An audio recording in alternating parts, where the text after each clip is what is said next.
Hello students, welcome to our class of software project management.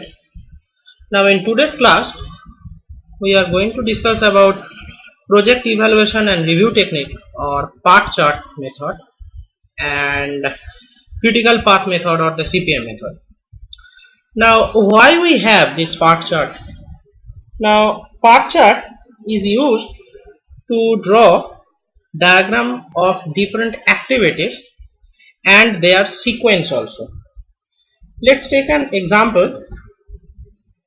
Here we have one path chart where we have one activity called A, and from this activity we can do either B or C.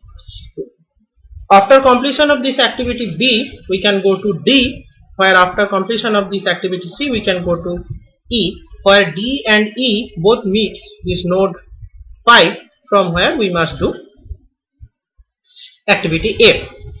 So A is precedence of activity B and C, where B is precedence of activity D, C is precedence of activity E, where D and F both are precedence of activity F. Now we can make two kinds of path diagram. One is activity on node, where we can have more than one start and end node. Like in this diagram we have 1 as our starting node and 6 as our ending node.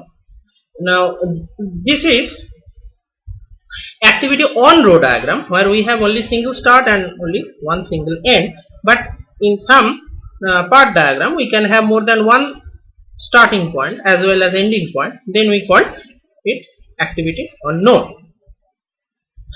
Now let's take another example. Now in this example we have task A, B and C.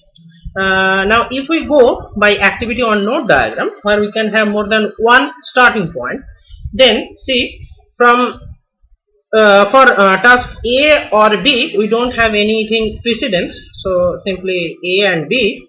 Now once A completes, we can start C. So from A we made a path on C, and after completion of B and C both, we can have D. So from B and C we made one arrow over D, and once D completes we can have E, so we made another arrow. Now in the same fashion this diagram can be drawn by the help of activity on row diagram. Now here we start with this node, and we have two options, either we go by A or we go by B. Now after completion of A we go to C, and completion of B and C we go to D, and once D completes then we go to B. Okay, I think the concept of path diagram is clear to you guys, and on our next slide or video tutorial we are going to discuss about CPM. Okay, thank you.